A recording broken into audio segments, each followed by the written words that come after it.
Alors, bon matin, bonjour à tout le monde, bon après-midi, bon début d'après-midi, Catherine. Merci, bonjour. Bonjour, alors je m'appelle Oumar Khan, je suis professeur au département de communication sociale et publique et je m'intéresse depuis quelques années à la communication environnementale. Alors, nous avons pris l'initiative dans l'axe 4 du CRISIS d'organiser une séance intitulée « La théorie et la pratique éthique à l'épreuve de la crise écologique ». Et nous avons eu le bonheur que les deux personnes que nous voulions avoir ont accepté d'emblée de faire une présentation. Alors, à Paris, va commencer Catherine Larrey. Catherine Larrey est philosophe, elle est professeure émérite à l'Université Paris 1 Panthéon-Sorbonne. Elle est spécialiste de philosophie morale et politique et a contribué à introduire en France les grands thèmes de l'éthique environnementale d'expression anglaise. Elle a écrit une multiplicité de livres,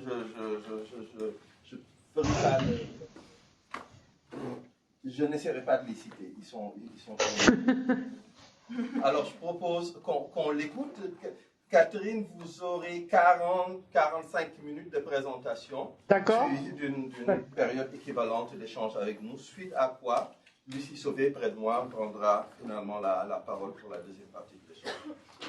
À vous, on vous écoute. D'accord. Bon, bonjour à de l'autre côté de l'Atlantique et merci de m'avoir invité.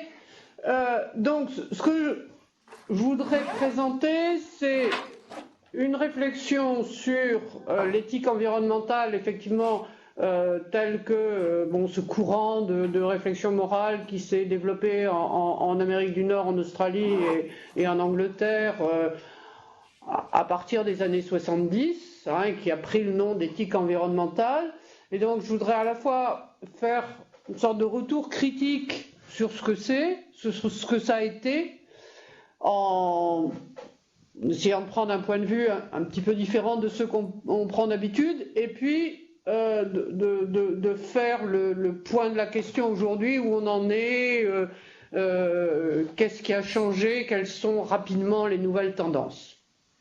Alors la question, je me souviens plus le titre exact que je vous ai envoyé, mais la question que je voudrais poser, parce que vous allez voir, elle a un sens, c'est pourquoi est-ce qu'on parle d'éthique environnementale et pas d'éthique écologique. En effet, si on regarde, on peut dire qu'il y a deux articles qui lancent la question. L'un est beaucoup plus connu que l'autre, mais je dirais que le deuxième auteur est devenu plus connu que le premier.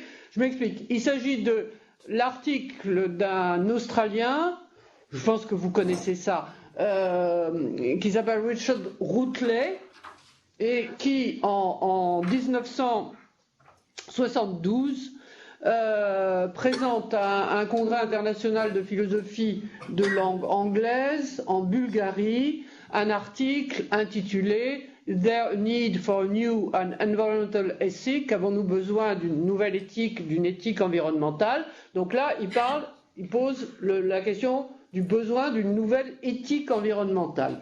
À peu près à la même date, un tout petit peu après, en 1975, dans le journal, dans la revue Essex, an International Journal of Social, Political and Legal Philosophy, Holm Rostand III, qui va devenir un auteur très connu d'éthique environnementale, publie, lui, un article intitulé Is there an ecological ethic? Y a-t-il une éthique écologique? Alors la question c'est finalement pourquoi est-ce que à la fin de la décennie, en 1979 je pense, est publié le premier numéro de ce qui va être le journal de référence de l'éthique dite environnementale, le journal intitulé Environmental Ethics.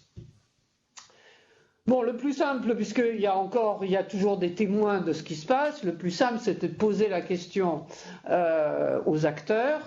Et donc, j'ai posé la question à un troisième nom important dans ce domaine de l'éthique environnementale, qui est John Bert Kellicott. Et je lui ai dit, bon, pourquoi est-ce qu'on a choisi de parler d'éthique environnementale plutôt que d'éthique écologique Bon, il m'a répondu trois choses et je pense que c'est vers la fin qu'il y a le plus intéressant. La première chose qu'il a répondu, et ça, bon, j'aurais dû le savoir, il m'a dit, mais en fait, c'est moi qui suis le premier à avoir parlé d'éthique environnementale, puisque dès 1971, il est alors enseignant dans une petite université du Wisconsin, hein, à Stevens Point, où il vient d'être nommé, et il donne le premier cours de Environmental Ethics, d'éthique environnementale. Donc il est en avance sur Routley, qui ne connaît sans doute pas. Bon, ça c'est... Alors pourquoi est-ce que Routley, lui, parle d'éthique environnementale? Eh bien, ils disent, c'est parce qu'en fait, on parlait de crise environnementale. C'était le terme qu'on employait à l'époque, hein, ça faisait à peu près 10 ans qu'on parlait de ce genre de choses, et on parlait de crise environnementale. Deuxièmement, me dit-il, environnemental, ça a un sens plus vaste, plus large que écologie. Bon. Et il explique, rajoute-t-il, et je pense que c'est ça l'explication importante, il dit, et de toute façon, entre Routley, Rolston et moi, le seul qui savait quelque chose sur l'écologie comme science, c'était Rolston. Routley et moi, on n'y connaissait rien du tout. Et il précise en disant quand, bien après, hein, en 1994, Kellicott publie le livre qui en anglais s'appelle Earth Insights, hein, qui est une sorte de revue finalement des contenus écologiques des différentes religions, hein, qui a été traduit en français quelques années comme Pensée de la Terre. Eh bien, le sous-titre de Earth Insights, c'est a Multicultural Survey of Ecological Ethics. Et pourquoi est-ce qu'il parle des éthiques écologiques? C'est parce que, dit-il, pour examiner tous ces contenus d'éthique écologique et environnementale des différentes régions du monde, eh ben, ma référence, c'est l'écologie, c'est ce qu'il a depuis identifié comme la référence en écologie, qui est l'éthique de Léopold, et qui est fondée, selon lui, sur un contenu scientifique. Donc je pense que ce qui m'intéresse dans la réponse à cette question, parce que si vous voulez, les deux premières réponses, elles peuvent être très bien remises en cause, c'est, me semble-t-il, la double référence sur laquelle se construisent les éthiques environnementales, qu'on va appeler éthiques environnementales, qui se mettent en place donc entre les premiers articles début des années 70, le premier numéro de la revue Environmental Ethics à la fin des années 70. Et c'est là-dessus que je voudrais commencer par présenter ma présentation. C'est-à-dire, à mon avis, ces éthiques vont se développer selon deux voies. À partir du moment, et on peut dire que ça se passe dans les années 60 et que de ce point de vue-là, l'article de Lynn White Jr. Sur les racines historiques de ce qu'il appelle la crise écologique, Lynn White Jr., on va se dire il y a un besoin de réflexion morale sur la question des rapports entre les hommes et la nature, la question des rapports entre les sociétés humaines et leur environnement. Là, cette réflexion morale va suivre deux voies qui ne sont pas exclusives, hein, mais qui vont chacune va être plus développée par certains que par d'autres. La première, c'est celle de ce que j'appellerais une métaéthique, c'est-à-dire qu'on va montrer que si on veut réfléchir sur les problèmes moraux soulevés par les rapports des hommes et de la nature, on ne peut pas rester dans le cadre des éthiques existantes qui considèrent qu'il n'y a de devoirs et de droits que des hommes entre eux, ce qu'on va appeler l'anthropocentrisme, qu'il faut en sortir. Et donc, on va mener une réflexion métaéthique sur les principes de la morale pour développer une nouvelle éthique. Ça va être la première voie, et ça va être la voie de la valeur intrinsèque. Et puis, il va y avoir une deuxième voie qui est annoncée par l'article de Rolston et qui est reprise, c'est Calicotte essentiellement qui va la reprendre. Ce que j'appellerais, j'essaierai de m'en expliquer, une voie qu'on pourra appeler méta-écologique, c'est-à-dire qu'elle va chercher à trouver dans l'écologie comme science des rapports des organismes vivants et de leur milieu, elle va essayer de trouver dans la science des rapports des organismes vivants, etc., ce qui permet de définir les cadres d'une réflexion morale. Donc il y a ces deux voies, chercher du côté de caractères moraux qui ne sont pas ceux des morales ordinaires, qui ne sont pas ceux des morales qui s'en tiennent au rapport des humains entre eux, ce que j'appelle la voie métaéthique, et puis d'autre part, chercher dans l'écologie comme science quelque chose qui permette de donner des indications morales sur la façon que les humains peuvent avoir de se situer dans la nature. Donc, je vais explorer ces deux voies. Qu'est-ce qu'on a trouvé du côté de la métaéthique? Deuxièmement, qu'est-ce qu'on a trouvé du côté d'une métaécologie, du côté d'une métascience? Et puis, dans un dernier temps, je regarde je vais essayer de tenir mon temps. Dans un dernier temps, je vais essayer de montrer que depuis, c'est toujours difficile, mais disons depuis les années 2000 en gros, mais ça peut revenir en arrière, il y a ce qu'on peut appeler un tournant relationnel. La réflexion morale a pris un autre chemin nouveau, qui est celui de la relation. Donc, le plan, la métaéthique, la valeur intrinsèque, la métaécologie, bon, vous allez voir de quoi il s'agit, et troisièmement, la question de la relation. Donc, premier temps, la question de la valeur intrinsèque.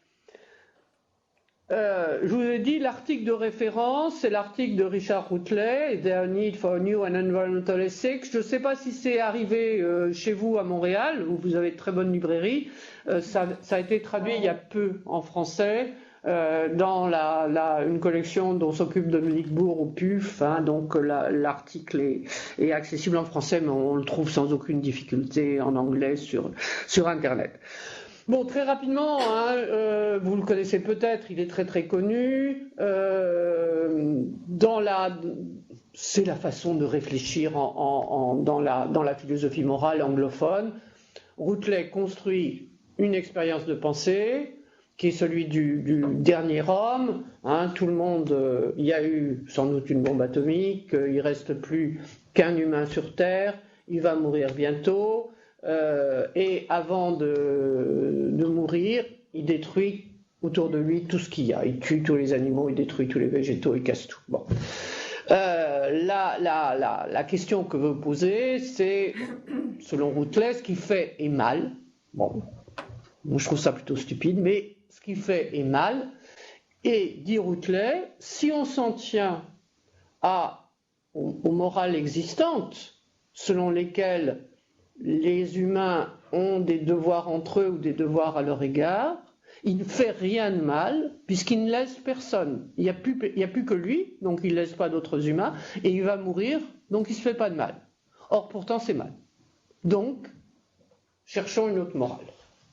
Alors, la réponse à ça, que donne pas d'ailleurs Routley dans son article, mais c'est là-dessus qu'on va apporter une réponse, que les recherches suivantes, souvent compliquées, vont apporter une réponse. La réponse, c'est la question c'est l'affirmation de la valeur intrinsèque des entités naturelles ou de la nature comme un tout. De ce point de vue-là aussi, J'avais un PowerPoint, hein, c'est complètement idiot que j'aurais pu vous envoyer, mais le problème c'est que j'étais pas là, j'étais pas à Paris en début de semaine et que j'ai pas pu le faire. Bon, il y a 2 articles de référence là-dessus. Hein. Il y a l'article de Routelet et puis il y a un article de Calicotte qui est une sorte de mise d'état de la question sur ce qu'est la valeur intrinsèque. Donc je reprends rapidement de ce point de vue-là. Qu'est-ce qu'on entend par valeur intrinsèque? Disons, la question de la valeur intrinsèque, donc des entités naturelles ou de la nature comme un tout, se règle d'abord sur la distinction entre moyen et fin. Hein, l'idée que les morales qu'on dit anthropocentriques, c'est-à-dire qui ne prennent que l'homme comme sujet moral, il y a une phrase de Kant qui dit ça, hein, tout ce qui est pas, il n'y a de sujet qu'humain, il n'y a de fin qu'humain, le reste des moyens. Bon, l'idée c'est que c'est là qu'on s'est trompé et que il y a des fins dans la nature.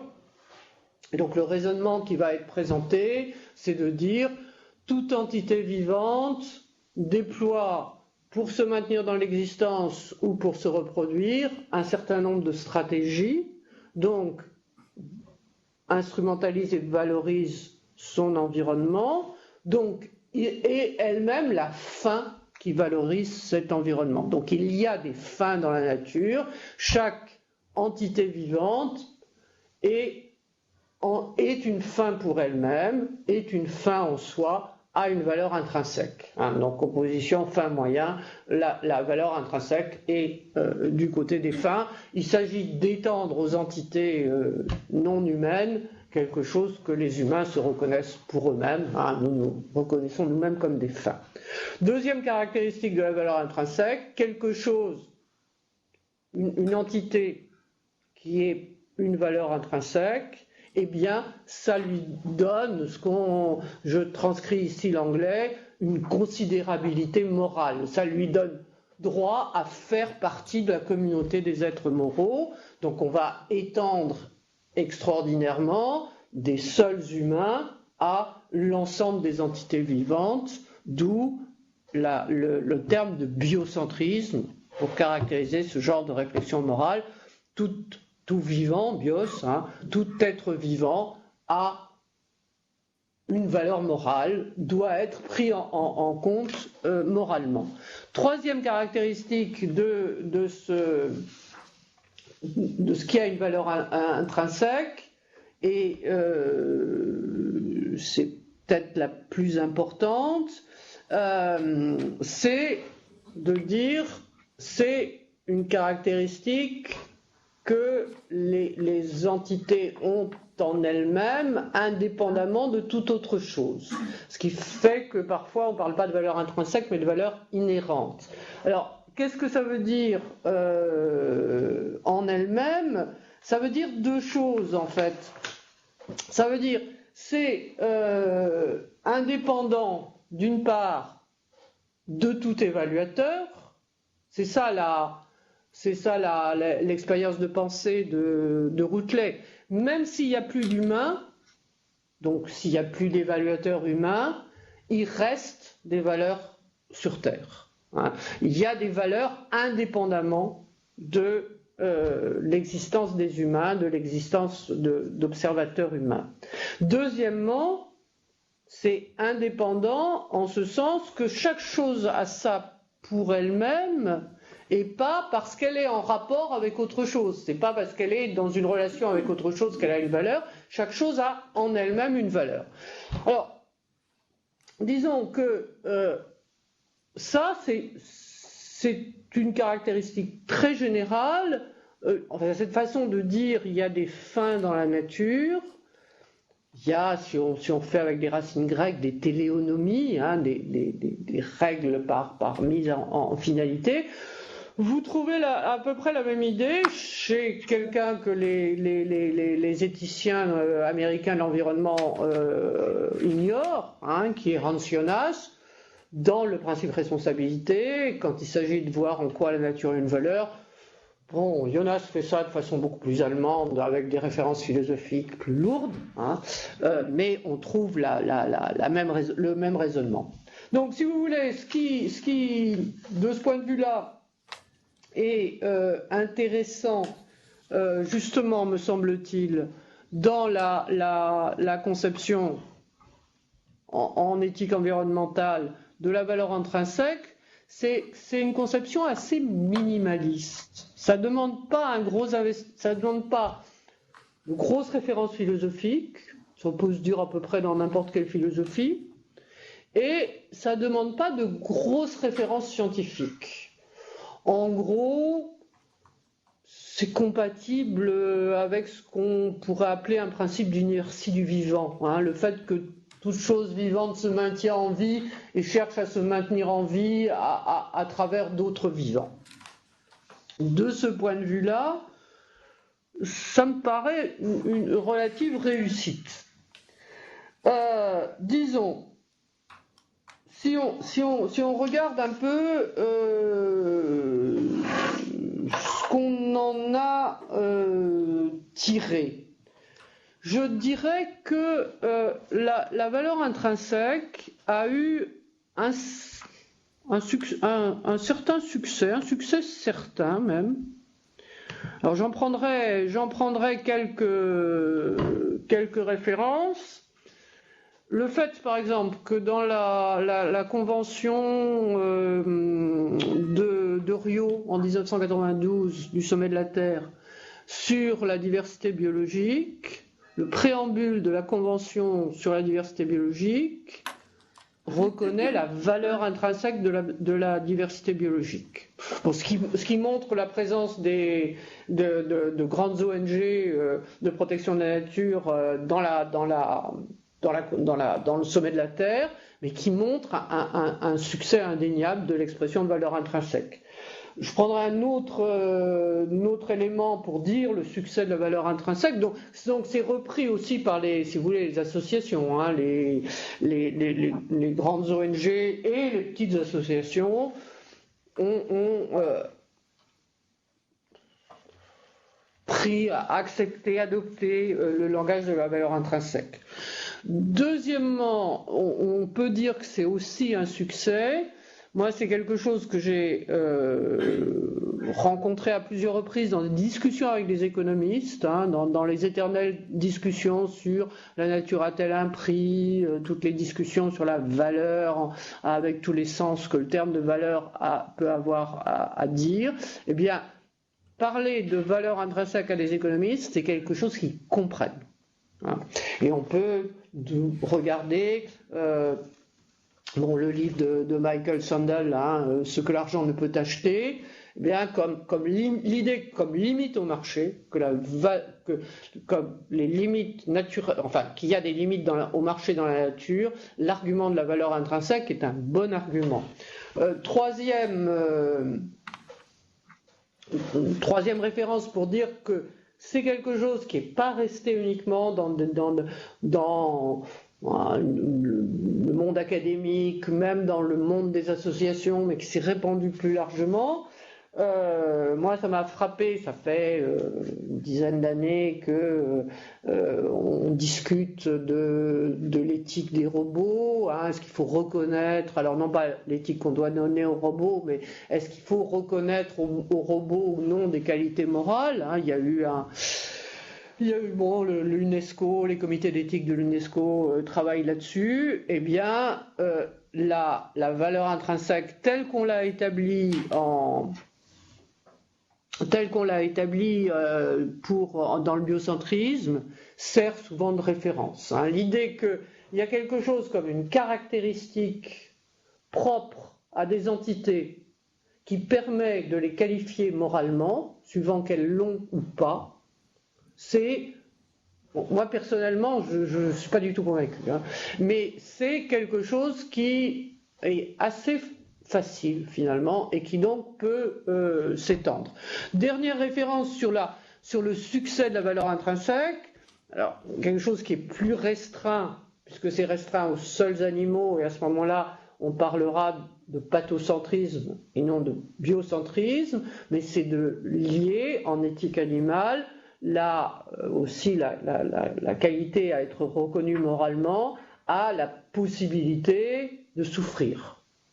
Et donc, à partir de là, il y a aussi toute une série de travaux qui sont faits sur comment est-ce qu'on peut définir la capacité à souffrir, mais aussi, alors je reviendrai là plus en droit mais bon, quand je citais la Convention sur la biodiversité, c'est un texte juridique, mais par exemple dans le Code civil français, depuis quelques années, il est reconnu que les animaux sont des êtres sensibles. Hein. Donc, cette idée que, c'est ça la valeur intrinsèque, hein, la capacité à avoir droit à la considération morale est liée à une certaine caractéristique qui peut être définie, objectivement, pour aller vite, eh bien, ce qui a permis de définir la valeur intrinsèque a rencontré un succès pour soi-même et pour d'autres choses dans pas mal de domaines. De ce point de vue-là, on peut dire que la question de la valeur intrinsèque est un succès. Alors, il y a eu un certain nombre de critiques que je n'ai pas le temps de développer. Disons, d'un point de vue de technique philosophique, ce qu'on leur a reproché, c'est qu'on peut appeler le naturalisme, c'est-à-dire justement le fait d'attacher une qualité morale à quelque chose qui peut être déterminé objectivement. Hein. C'est précisément passer de ce qui est à ce qui doit être. Donc la critique de naturalisme a été faite. À mon avis, on peut y répondre. La deuxième, mais disons les plus grosses critiques ont porté sur la volonté d'indépendance, c'est-à-dire l'idée une valeur peut être indépendante d'un évaluateur, et si vous prenez quelqu'un comme Calicot, par exemple, dans sa position propre, c'est justement ça, il se rend compte qu'on ne peut pas y arriver. Hein. Donc il vous dit no value without a valuer, pas de valeur sans évaluateur, mais on peut évaluer quelque chose intrinsèquement. Et le dernier point, qui me paraît le plus important, et là aussi j'y reviendrai dans la troisième partie, c'est cette volonté de dire les êtres vivants ont une valeur en eux-mêmes indépendamment de toute relation qu'ils ont avec quelque autre être que ce soit. Parce que ça s'applique très très mal. Dans le cas de déterminer. Si on pense que c'est des éthiques de protection de la nature, c'est très rare qu'on protège quelque chose pour soi-même. On va protéger une population parce qu'elle est endémique dans une région, pas pour sa valeur propre. Donc, dans ce refus du relationnel, j'y reviendrai dans la dernière partie, pour moi, c'est la plus grosse critique qu'on puisse faire aux éthiques de la valeur intrinsèque, dont par ailleurs, donc, j'ai essayé de présenter le succès. Alors, venons-en maintenant Ça va comme ça marche ? Oui, parfaitement. Non, mais interrompez-moi hein, s'il y a quoi que ce soit. Venons-en au deuxième temps, c'est-à-dire, bon là, je vous ai présenté donc une réflexion métaéthique finalement sur la valeur intrinsèque comme caractéristique constitutive des éthiques environnementales. C'est ce qui a été le plus travaillé, hein, c'est là-dessus qu'il y a le plus d'articles. Alors j'en viens maintenant au deuxième aspect qui a été moins travaillé mais qui me paraît aussi important sinon plus, c'est ce que j'ai appelé la métaécologie. C'est l'idée finalement que l'écologie, comme dans son originalité scientifique, fournit de quoi répondre aux questions morales posées par la crise environnementale ou la crise écologique. Et au moment où Rolston écrit son article, donc au début des années 70, paraît un livre de Paul Shepard qui s'appelle The Subversive Science, hein, la science subversive. C'est l'idée que l'écologie comme science remet en cause certaines idées reçues et elle les remet en cause. De quelle façon? Parce que c'est une science de la relation. Parce que ce qu'elle apprend, c'est l'interconnexion. Parce qu'elle affirme que aucun être, quel qu'il soit, ne peut se penser indépendamment de son milieu. Hein, cette idée de l'interconnexion, cette idée non seulement que tout est interconnecté, mais qu'on ne peut caractériser aucun individu, même humain, dira-t-on après, sans le situer dans son environnement, ça serait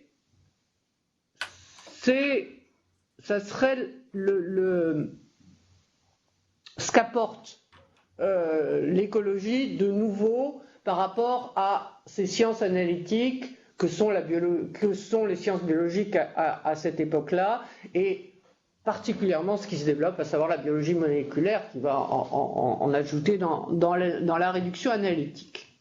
Alors, là aussi, je pense que c'est des choses que vous savez. La référence, et c'est Calicott qui va développer, introduire ça, développer tous les aspects, c'est quelqu'un d'avant, c'est Aldo Leopold, hein, ce forestier américain de la première moitié du XXe siècle, qui est actif dans la première moitié du XXe siècle, et qui, juste au moment de mourir, hein, il meurt en 1948 dans un incendie, en aidant un voisin à mettre fin à un incendie, à un feu de forêt, alors que le livre qui va le rendre célèbre, l'almanach, San County Almanac, l'almanach d'un comté des sables, il vient de le terminer, il va apparaître l'année d'après. Hein. Et dans cet almanach d'un comté des sables, qui s'inscrit dans une tradition états-unienne inaugurée par Henry David Thoreau, qui est la tradition du nature writing, des livres de nature, je raconte ce que je fais dans la nature. Eh bien, Léopold fait ça dans l'almanach d'un comté des sables. Hein, il raconte comment il se promène autour de son domaine dans le Wisconsin et puis un petit peu partout dans les États américains. Il a été en charge de la faune sauvage dans différents États américains. Et donc ces récits, ces vignettes qui racontent sa façon de se déplacer dans son environnement naturel, se termine par ce qu'il appelle Landesick, hein, qui est traduit par éthique de la terre. Bon, mon mari et moi préférons pas traduire éthique de la terre, parce que terre en France a une résonance très, très, très guerre de 40, très pétainiste.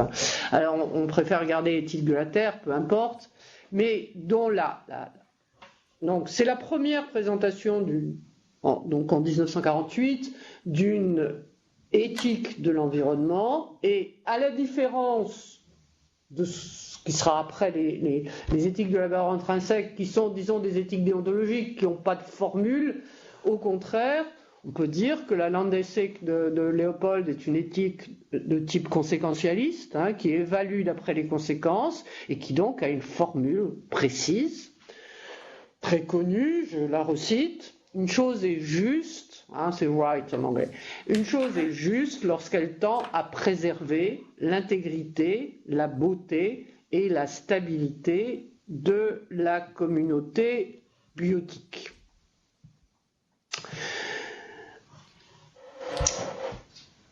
Alors,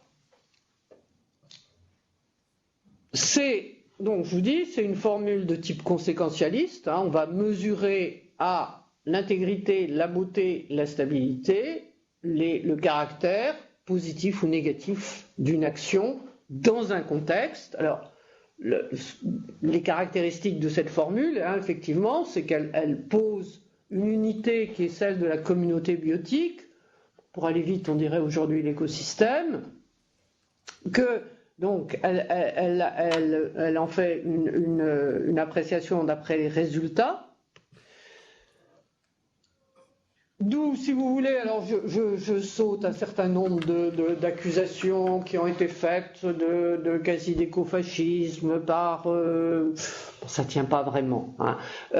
J'en viens, à mon avis, ce qui sont à nouveau la critique sérieuse qui peut être faite. Premièrement, toujours l'accusation de naturalisme. Hein. Une chose est juste lorsqu'elle tend à préserver l'intégrité, la beauté et la stabilité de la communauté biotique. Si c'est comme ça, pourquoi c'est bien, hein? Pourquoi est-ce qu'on passe de ce qui est intégrité, stabilité, sont des caractéristiques descriptives? Pourquoi est-ce qu'on passe de caractéristiques descriptives à des caractéristiques normatives? Bon, ça c'est une première question. Et Calicot va beaucoup travailler pour y répondre. Hein. Et la deuxième critique, sur laquelle aussi Calicot va travailler, c'est le problème. Hein.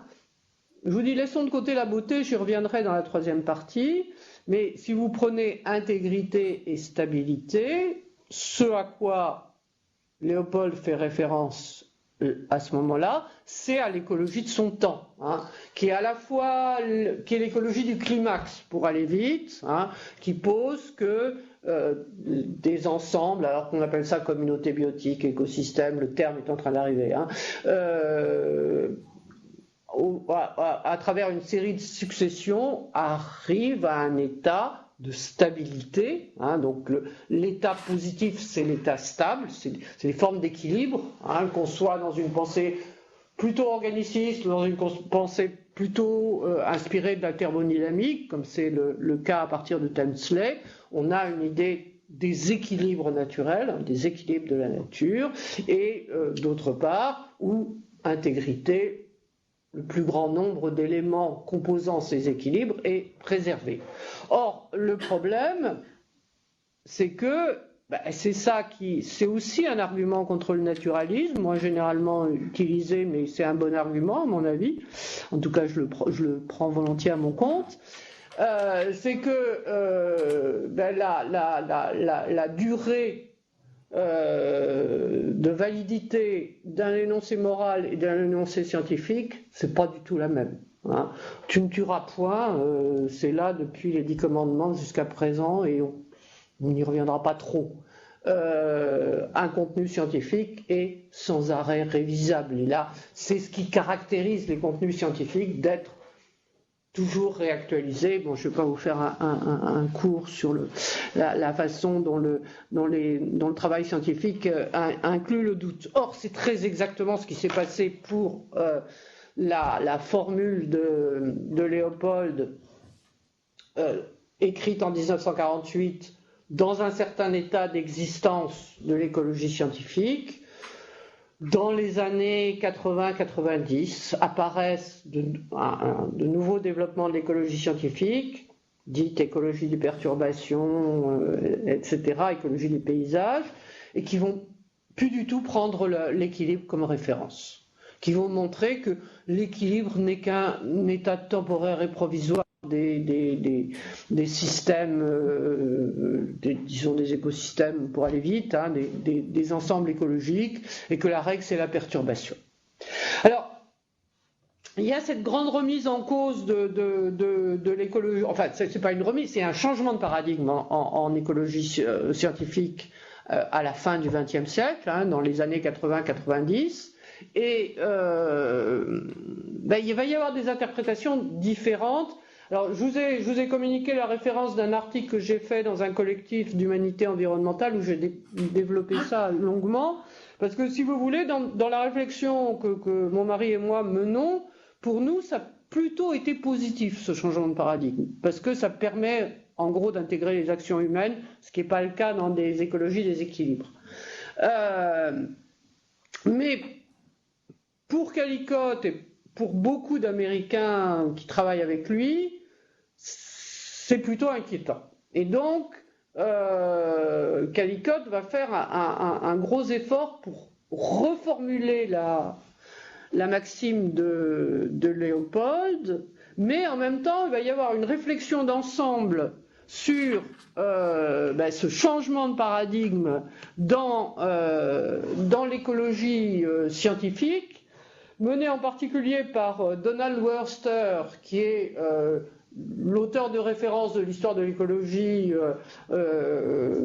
à destination des protecteurs de la nature aux États-Unis, et qui va montrer à quel point ce changement de paradigme est douteux. Et c'est là qu'il va, dans un article qu'il fait sur cette question, qui s'appelle Restoring a Natural Order, il va dire, mais au fond, il va mettre en évidence ce qui m'amenait à vous parler de métaécologie. C'est-à-dire, il va mettre en évidence une sorte de schème, hein, de schème qui explique qu'on puisse passer du descriptif au normatif parce que c'est une sorte de référence commune justement aux équilibres de la nature et à l'idée d'ordre naturel. Et je cite Worster, je traduis et je cite, il dit, mais au fond, ce qui nous fait adopter des formules comme celle de Léopold, c'est, je cite, la croyance partagée que le monde de la nature constitue une structure ordonnée que nous sommes obligés de respecter, dont nous devons prendre soin et pour la sauvegarde de laquelle nous devons peut-être risquer notre vie. Et c'est ainsi que, selon lui, Léopold risque sa vie et perd sa vie en aidant un voisin à combattre un feu de forêt. Donc, cette idée qu'il y a un schème commun, qui est ce schème d'un ordre naturel, d'un équilibre que nous respectons et que c'est ça qui fait de l'écologie la référence possible d'une morale de respect de la nature. Bon, c'est important parce que si vous allez voir sur je sais pas moi, le site internet de Greenpeace ou de WWF, vous allez voir des références aux équilibres de la nature. Et vous allez voir que ce qui est invoqué pour condamner les actions humaines, c'est la mise en cause des équilibres de la nature. Donc, il y a quelque chose de pas faux hein, dans ce que dit Worster. Est-ce qu'il faut s'en tenir là? Je ne vais pas répondre aujourd'hui parce que je veux en venir à ma troisième partie. Mais vous voyez, donc j'ai essayé de vous montrer dans le premier temps l'effort de métaéthique dans la recherche de la valeur intrinsèque, hein, chercher une caractéristique naturelle qui permette d'accorder une qualité morale. Une recherche comparable, ce que j'ai appelé un métaconcept, hein, une recherche de méta-écologique, cette idée des équilibres de la nature. Alors, certains appellent ça un pancréton ou un pancreston, hein, cette idée des équilibres de la nature. Et alors, j'ai encore 10 minutes ? Oui. Donc, je voudrais arriver à la troisième partie, qui est une question, ce que j'ai appelé le tournant relationnel. Hein, j'appelle ça le tournant relationnel. Le terme a été employé, j'avais participé à l'organisation il y a 3-4 ans d'un colloque sur les éthiques de la biodiversité. On avait eu une table ronde précisément là-dessus. Et quelqu'un avait parlé de tournant relationnel, et c'est vrai que ça définissait bien. Si vous voulez, dans cette table ronde, on n'a pas parlé de valeur intrinsèque, bon, mais on a beaucoup parlé de relations et de tournant relationnel. Alors, je prendrai là un certain nombre de références, et en particulier, j'en prendrai une chez quelqu'un qui est à la fois un philosophe, et il est américain aussi, mais un philosophe, c'est un anthropologue. Il s'appelle David Abraham, hein, il a publié, je cherche le titre en anglais, il a publié en 1996 hein, un livre qui en anglais s'appelle The Spell of the Sensuous, hein, l'appel du sensuel, et qui a été traduit en français sous le titre Comment la Terre s'est tue pour une écologie des sens. Et David Abraham est quelqu'un dont la référence philosophique et la phénoménologie est plus précisément Merleau-Ponty, et qui par ailleurs est un anthropologue qui est allé travailler avec des magiciens, des chamans en Asie du Sud-Est, et qui, d'une certaine façon, a trouvé son ticket d'entrée auprès de ce genre de gens, parce que, étant étudiant, il avait gagné sa vie en étant prestidigitateur, ce qui lui permettait d'avoir avec les objets une habileté qui le mettait en relation avec les gens auprès de qui il enquêtait. Et donc, dans son livre, il écrit, je cite, « Il se pourrait que la nouvelle éthique environnementale, à laquelle aspirent tant de philosophes de l'environnement, donc il fait référence précisément à ce dont je viens de vous parler, donc que cette nouvelle éthique environnementale puisse naître non des conséquences logiques de nouveaux principes philosophiques ou de restrictions légales, mais à travers une attention renouvelée à cette dimension perceptive qui sous-tend toutes nos logiques à travers le renouvellement de notre empathie charnelle, sensorielle, avec cette terre vivante qui nous nourrit. » Donc l'idée d'Abraham, c'est de ne pas faire des morales intellectuelles, des morales, des principes qui soient déontologiques ou conséquentialistes, mais de fonder la morale sur notre relation vécue, sensible à notre environnement naturel et matériel. Et de ce point de vue-là, ça l'amène à insister donc sur la relation, la dimension affective vécue de cette relation, d'où le côté description de son expérience, avec deux conséquences, l'idée qui n'est pas du tout nécessaire dans les morales de la valeur intrinsèque, l'idée que nous faisons partie de la nature, que nous ne regardons pas de l'extérieur des qualités attribuables de la sorte, mais que nous sommes en relation comme êtres vivants avec d'autres êtres vivants, ce qui l'amène aussi, c'est son côté anthropologue, c'est son côté enquête en Asie du Sud-Est, à s'ouvrir sur d'autres cultures et à en prendre une dimension non occidentale, à déclarer « nous sommes tous animistes ».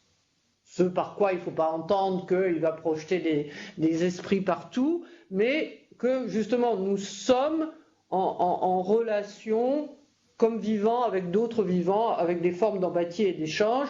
Ça, je n'ai pas du tout le temps de développer, mais ça se retrouve très bien dans une lecture de Merleau-Ponty, et surtout du dernier Merleau-Ponty, du Merleau-Ponty d'entre le cours sur la nature et le visible et l'invisible.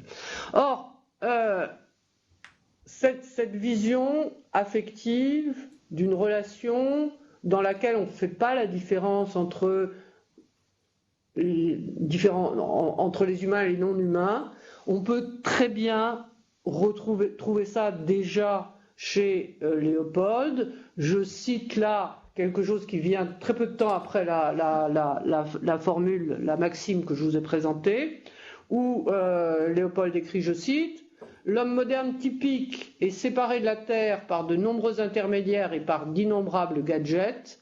Il n'a pas de relation vitale à la Terre. » Et donc, l'idée de Léopold, que ce qu'il s'agit, c'est pas seulement de développer des concepts nouveaux, pas seulement, comme dit David Abraham, des principes logiques, mais que ce dont il s'agit, c'est de la relation. Et à ce moment-là, quand on prend le terme de relation et qu'on revient vers Léopold avec le mot de relation, on se rend compte c'est dans le même passage que celui que je viens de vous citer. Il écrit, je cite, « Il me paraît inconcevable qu'une relation éthique à la Terre puisse exister sans amour, sans respect, sans admiration pour elle et sans une grande considération pour sa valeur. » Et c'est comme si tout l'effort de l'éthique environnementale qui vient après lui s'était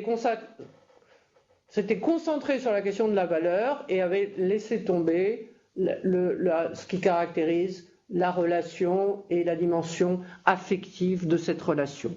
Alors très vite, parce que je veux pas dépasser, je suis en train de dépasser mon temps et je veux pas trop le dépasser, mais disons, à partir de là, trois éléments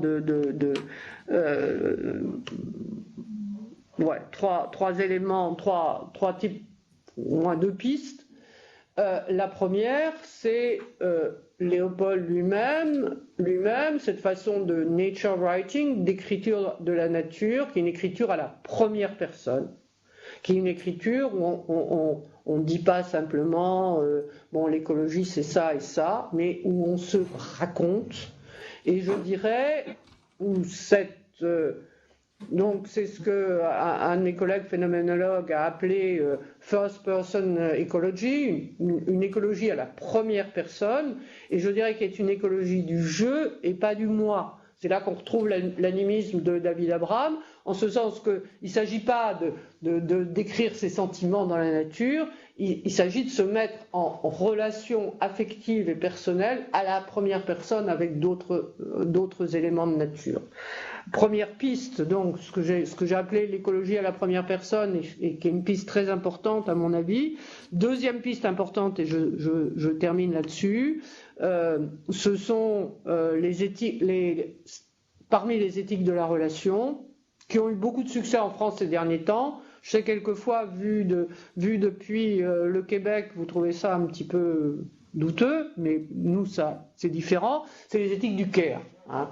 Et donc la question de l'écoféminisme, alors moi un peu, l'idée que, je cite une écoféministe américaine, hein, il s'agit de développer une éthique qui fasse une place centrale à des valeurs de soin, care, d'amour, d'amitié et de réciprocité appropriée, des valeurs qui présupposent que nos relations aux autres ont un rôle central. Donc ces éthiques du care comme des éthiques de la relation, avec en particulier l'écoféminisme, l'idée de croisement de relations des hommes et des femmes et des hommes et de la nature.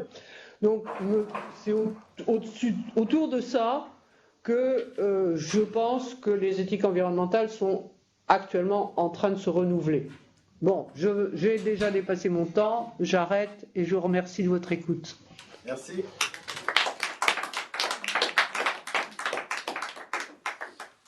Merci beaucoup, Catherine. Alors, je vais donner la parole à la discutante qui va avoir la primeur de la réaction après chacune des deux présentations. Il s'agit d'Alexia Pilon, candidate au doctorat interdisciplinaire en santé et société. À toi, Alexia. Merci. Merci beaucoup, Madame Lafosse, pour la présentation. C'est extrêmement intéressant de pouvoir développer les courants métaéthiques, méta-écologiques, puis donc un peu aussi de tournant relationnel. Vous développez donc la métaéthique basée sur les valeurs intrinsèques, donc la valeur intrinsèque de chaque être vivant. Et puis, bon, on ne parle pas de non-vivant vraiment, mais donc de humain, non-humain. Ensuite, dans la métaécologie, vous parlez aussi du land ethics, cette idée-là de poser un diagnostic qui est plutôt mesurable pour pouvoir éventuellement pouvoir juger d'une action, à savoir si elle est bonne ou non. Puis je me demande, en fait, basé sur ces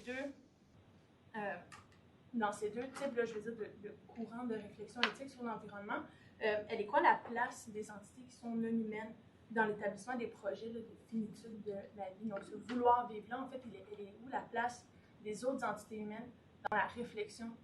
Et puis comment est-ce qu'on... Attendez, je vous entends mal. D'abord, je ne vous vois pas du tout. Ah. Non, je ne pense pas qu'on vous voit. On ne vous voit pas. Non, et j'ai mal entendu votre question.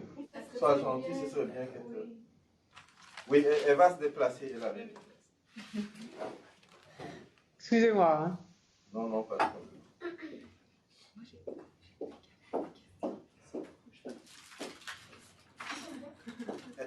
Alors, on va... Un petit peu plus par là. Nous, on voit à travers. Oui, c'est ça. Ben là, je vous vois. Ah, ok. Là, je vous vois. Super. Super. Voilà, je vous vois. Est-ce que vous avez entendu le début de la question? Vous voulez qu'elle reprenne ou vous avez compris la question? Non, je voudrais qu'elle reprenne la question parce qu'elle me dit c'est quoi la place de et j'ai pas compris. D'accord. Je me demandais en fait c'était quoi la place des entités qui sont non humaines dans ces réflexions-là. Les entités non humaines, c'est ça? Exactement. D'accord. Dans l'établissement des projets ou des définitions de la finalité de l'existence quand on établit ce genre d'éthique. Et puis, en même temps, un peu dans la même lignée, en fait, quelle place on donne ou quelle voix donner à ces entités non humaines-là dans la recherche quand on veut produire de la connaissance. Attendez, vous parlez trop vite, là, je ne vous suis pas du tout. Je suis désolée. Comment est-ce qu'on donne une voix à ces entités-là qui sont non humaines quand on veut produire de la connaissance au sujet des interactions entre l'humain et puis cette nature-là ou les entités qui sont à l'intérieur de la nature? Je vous réponds tout de suite? Oui, allez-y. Alors, si vous voulez, sur les non-humains, hein, puisqu'on s'est mis à dire ça, les éthiques de la valeur intrinsèque sont essentiellement des éthiques, ce qu'en anglais on désigne comme wilderness, c'est-à-dire comme une nature où les humains n'interviennent pas. Donc, la place des non-humains, c'est essentiellement, on les laisse tranquilles. On les laisse vivre leur vie entre eux. D'un point de vue plus métaéthique, ça c'est pratique. Hein. Les éthiques de la valeur intrinsèque, c'est essentiellement des éthiques ou de la naturalité, c'est-à-dire on intervient le moins possible.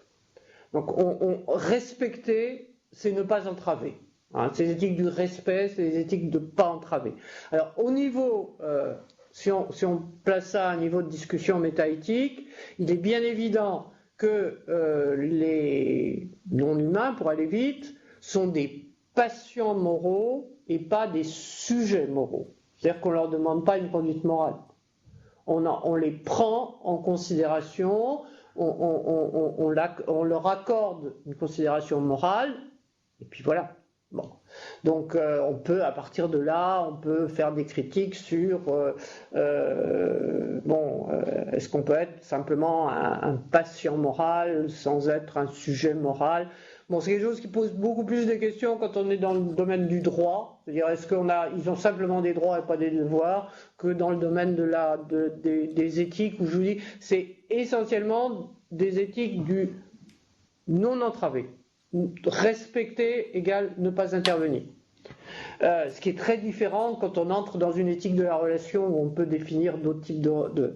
Alors l'autre chose qu'on peut dire du point de vue, je ne vous ai pas dit l'éthique de Léopold, c'est une éthique écocentrique, mais oui, parce que le centre, la référence, c'est la communauté.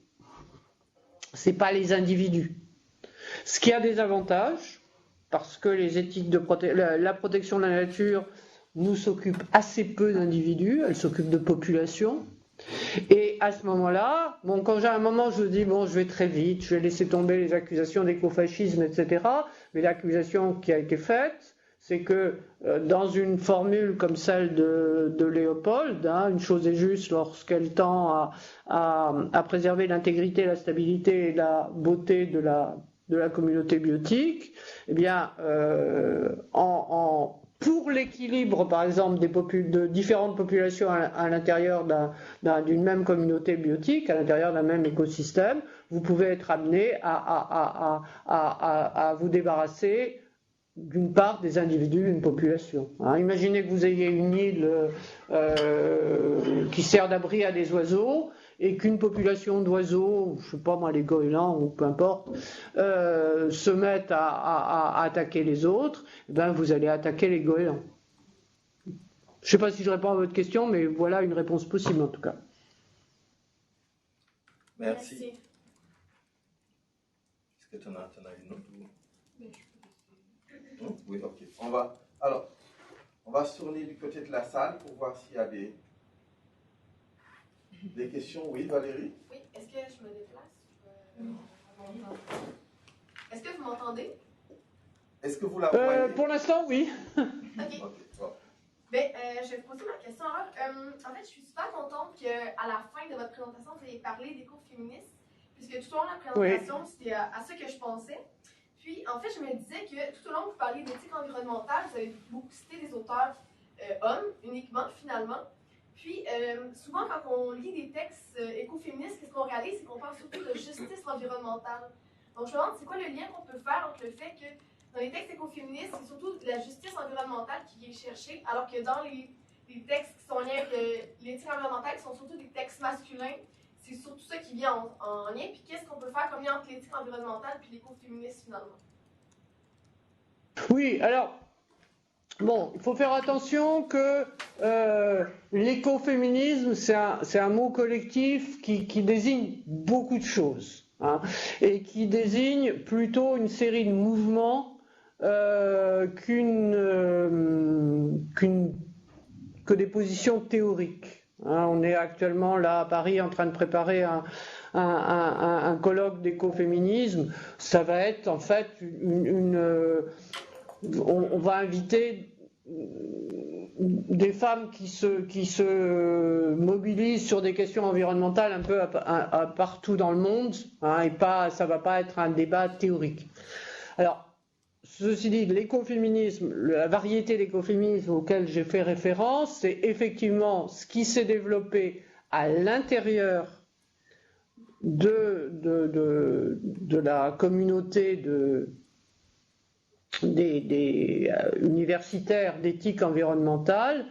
Et ce que je vous ai lu, c'était par exemple une citation de quelqu'un qui s'appelle Karen Warren, qui a introduit la question écoféministe dans l'éthique environnementale. Et la question qu'elle posait, effectivement, c'était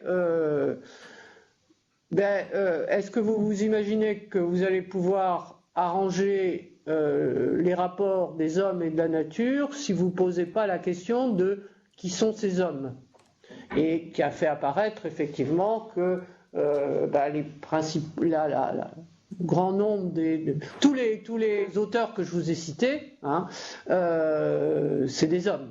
Et la question de Routledge, c'est la question de Mr. Last Man, hein, Monsieur Dernier Homme Mâle, hein, pas Dernier Humain.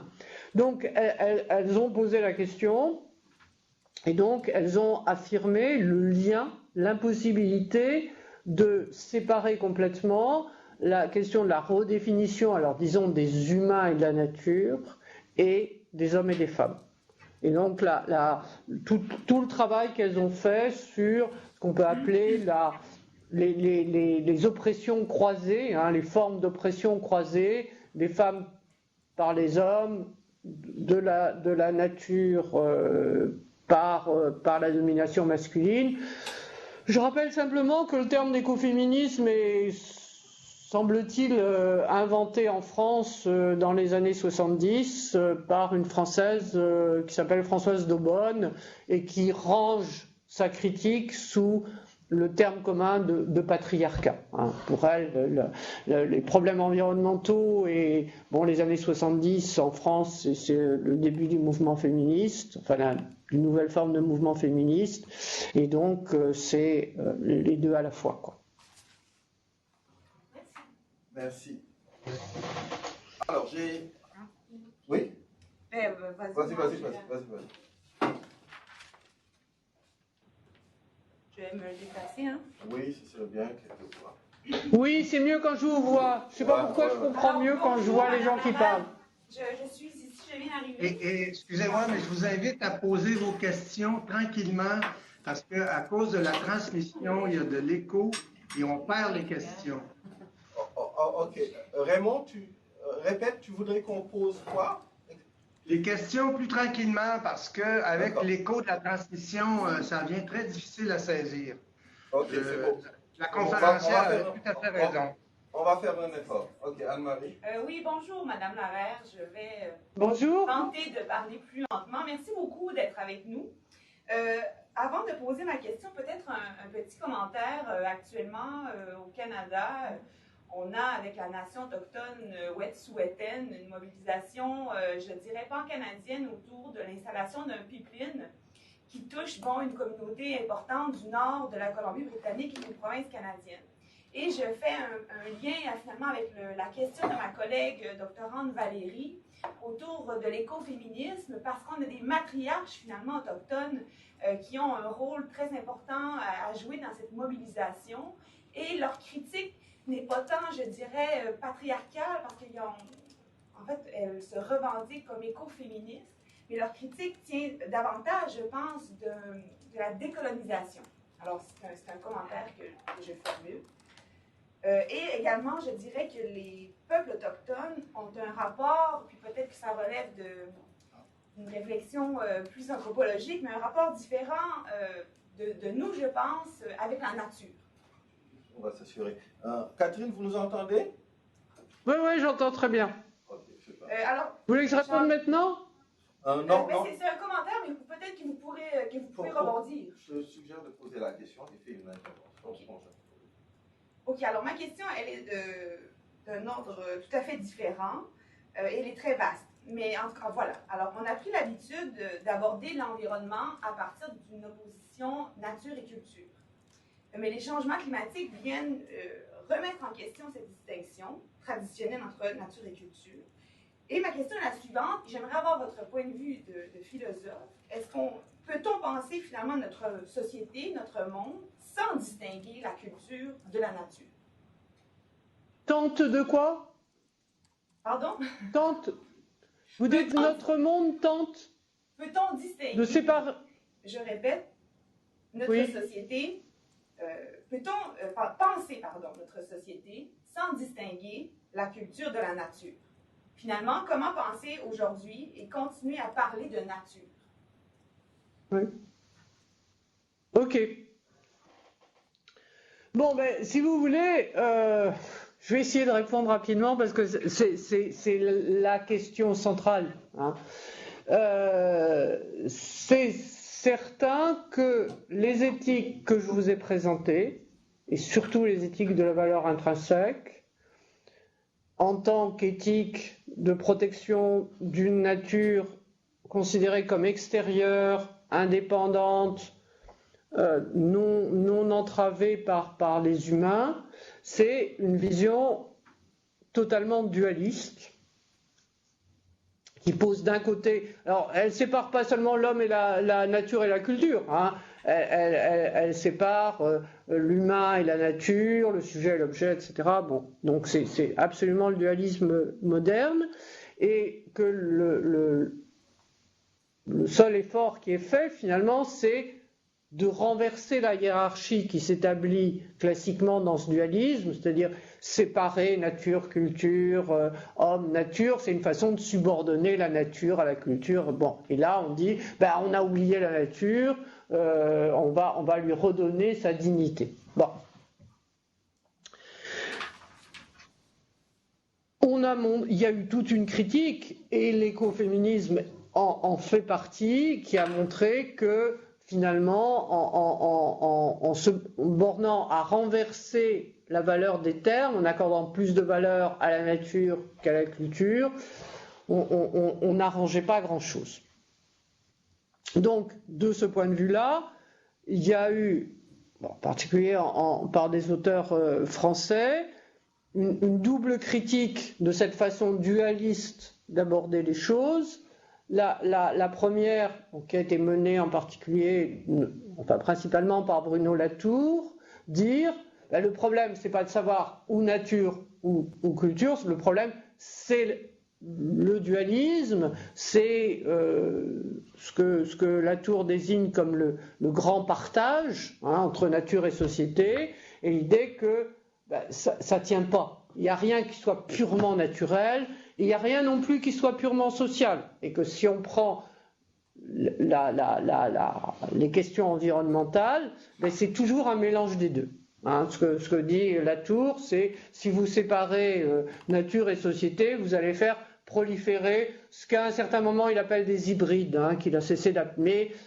Bon, un exemple même de ça, c'est le changement climatique. C'est à la fois des processus naturels et des actions humaines. Hein, c'est l'anthropocène, etc.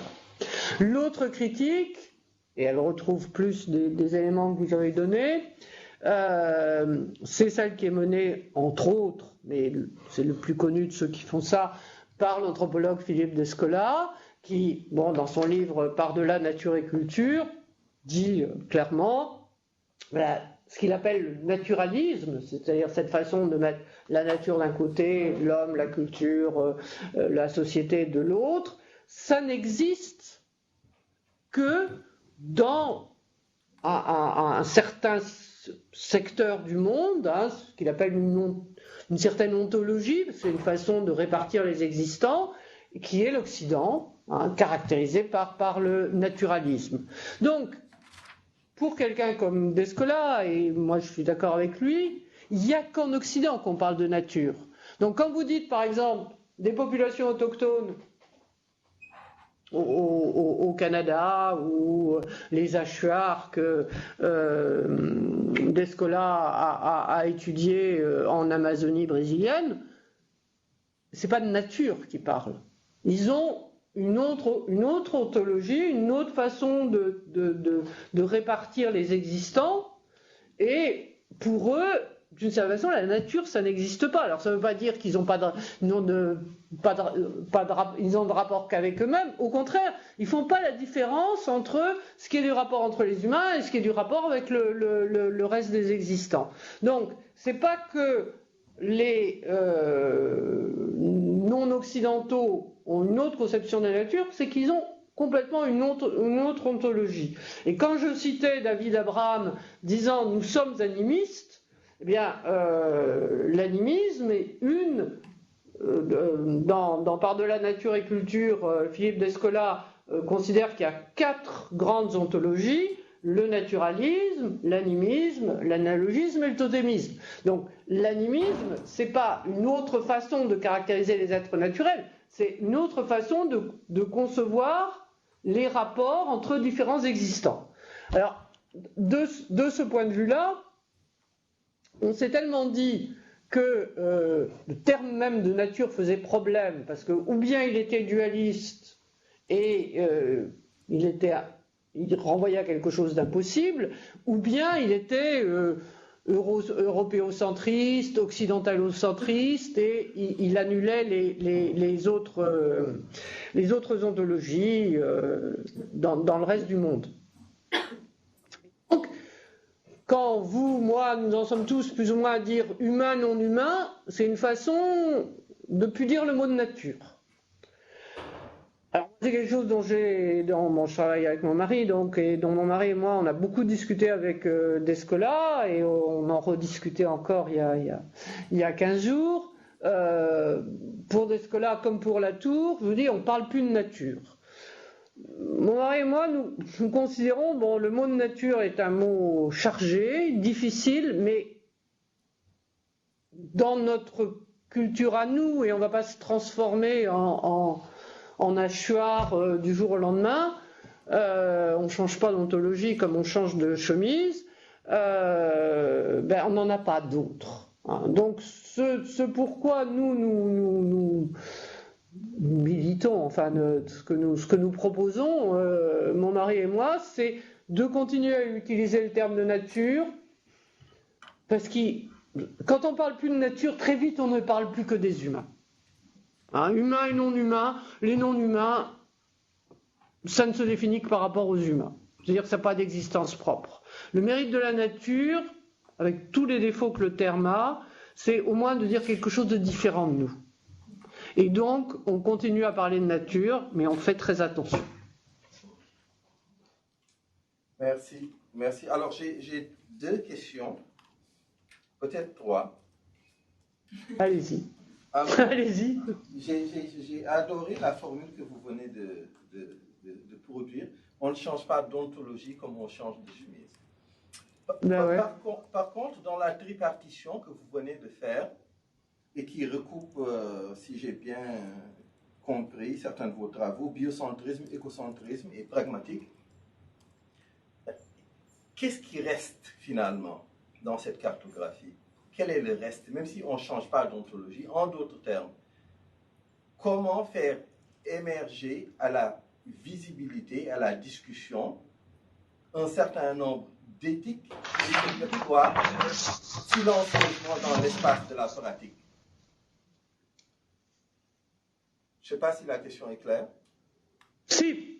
Okay. Alors, si vous voulez. Oui, ça c'est la première. Vous voulez que je vous les pose? Ah, c'est la première, d'accord. Ah, ok, allez-y. Ok. La deuxième, c'est que j'ai vu dans certains de vos écrits passés la trace d'un doute sur la réalité ou la pertinence de l'anthropocène, du concept d'anthropocène. Alors, qu'est-ce qui justifiait ce doute et est-ce que vous avez évolué sur cette question? Ok. C'est la deuxième. Ok. Ok, je peux continuer. Allez-y. Ok. Alors, la troisième, c'est la question du pluralisme finalement et de la conception de position éthique que vous défendez jusqu'à un certain point puisque vous vous êtes inscrit à un certain moment dans l'approche pragmatiste. Alors, est-ce que la conciliation de ces différentes valeurs, de ces différentes prises de position éthique ne nécessite pas une méta-éthique? Et où faudrait-il aller la chercher? Ok. C'est les 3 questions? Oui, c'est les 3 questions. Bon, alors, sur la première, biocentrisme, écocentrisme, pragmatisme, bon, j'ai pas eu le temps d'en parler, c'est intérieur à une vision occidentale. Je dirais que de ces 3 positions, la plus naturaliste, si j'emploie le terme au sens de Descola, hein, de l'ontologie caractéristique de l'Occident, c'est le biocentrisme. Et Descola dit ça dans Part de la nature et culture. Il faut voir quand même, à mon avis, c'est ce que des gens comme Descola ou Latour ont tendance à négliger. C'est pour ça que en présentant, j'ai fait référence. C'est parfaitement occidental, mais ça a une portée critique dans la pensée occidentale, dans la vision occidentale, et c'est pour ça que j'ai dit c'est un argument que les économistes entendent. De ce point de vue-là, c'est pas totalement abandonné. Alors, écocentrisme et pragmatisme, je vais revenir sur le pragmatisme, peut-être quand je répondrai à votre troisième question. L'écocentrisme, bon, Léopold est un parfait produit de l'Occident, il n'y a pas de problème. Mais je dirais c'est plus adaptable à prendre des éléments d'autres ontologies au sens d'Escola. En ce sens, bon, si je vous ai dit on ne change pas d'ontologie comme on change de chemise, donc on peut se déplacer à l'intérieur du naturalisme. Il y a une pluralité de positions possibles à l'intérieur du naturalisme, c'est ce que j'ai essayé de vous dire. Et d'autre part, là aussi, bon, c'est une chose dont on a que Descola a fait une présentation récente là-dessus qui était assez claire, de dire, bon, c'est un peu des idéal types, naturalisme, etc. Chaque ontologie emprunte des traits d'une autre ontologie. Nous sommes tous, vous, moi, naturalistes au sens que nous pensons que les humains sont un peu à part du reste, mais quand vous parlez avec votre chien, ou avec votre chat, d'une certaine façon, vous devenez animiste. Ça ne vous empêche pas de continuer à réfléchir dans les catégories du naturalisme. Donc, il y a des configurations naturalistes qui sont plus ou moins capables de prendre des traits d'autres ontologies. Et de ce point de vue-là, l'écocentrisme est beaucoup plus souple que le biocentrisme. Et là aussi, j'ai pas eu le temps, mais si vous prenez de le développer, et quand je faisais allusion à une écologie de la première personne et à l'histoire la plus célèbre de Léopold, qui est pensée comme une montagne, où il se trouve face à face avec une louve en train de mourir, et que dans les yeux de la louve, il saisit quelque chose, typiquement animiste, et il comprend quelque chose. Donc il y a possibilité là de s'appuyer là-dessus pour intégrer des traits d'autres ontologies qui nous permettent d'avoir des positions qu'un naturalisme strict ne permettrait pas. Ça, c'est pour la première question. Pour la deuxième question, Anthropocène, bon,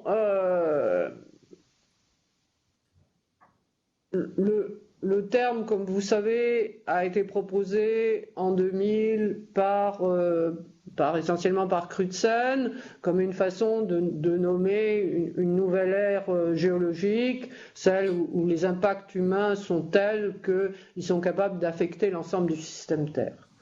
Bon, à partir de là, il y a eu des quantités d'interprétations de l'Anthropocène et des critiques de l'expression d'Anthropocène, et en particulier, bon, en général, quand je fais une présentation, c'est ce qui rencontre le plus de succès, c'est la critique qu'ont faite en France Bonneuil et Fressoz, qui est, on ne peut pas rendre toute l'humanité responsable du changement climatique, c'est à renvoyer au capitalisme, et il faudrait parler de capitalocène. Donc il y a des débats là-dessus, et à partir de là, il y en a d'autres. Bon, et puis il y a un bon anthropocène et un mauvais anthropocène.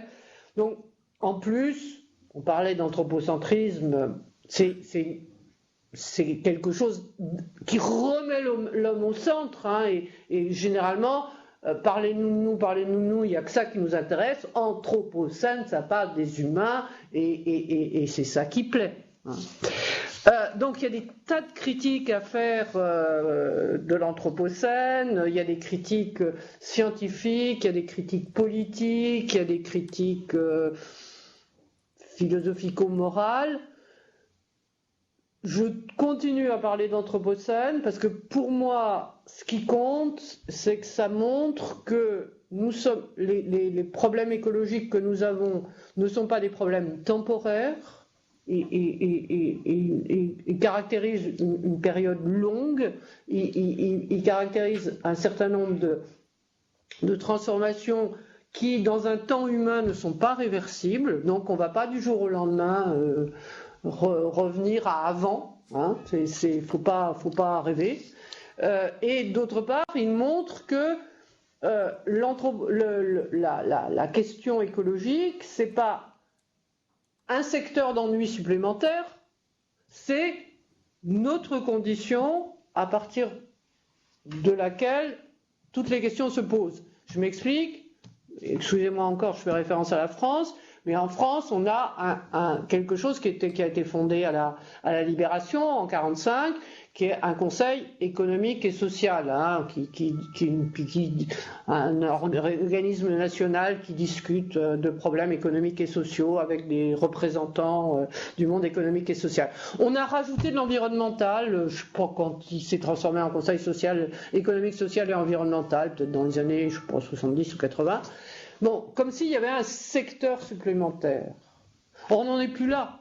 Toute question, quelle qu'elle soit, elle est marquée par cette condition qui est la nôtre, que nomme l'Anthropocène. Alors c'est pour ça que quelques critiques que j'ai à faire, et Dieu sait si j'en ai à faire, sur la question de l'Anthropocène, quelques malentendus que ça entraîne, parce que quand on parle d'Anthropocène, tout le monde n'entend pas la même chose, c'est une façon de dire,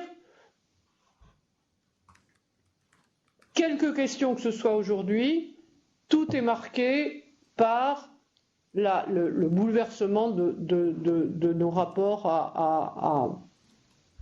à notre condition planétaire, à notre condition terrestre. Et ça, c'est très bien dit par Bruno Latour dans son dernier livre, hein, ou Atterrir, quand il dit mais Trump, il ne parle que d'écologie.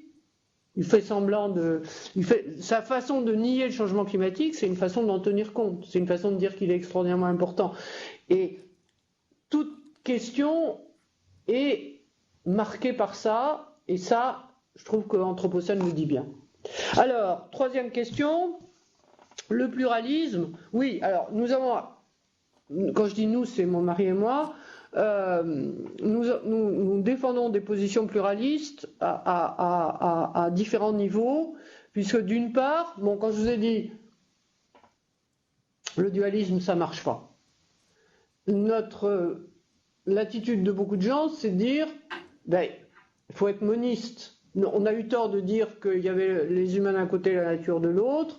Il faut mettre tout ensemble.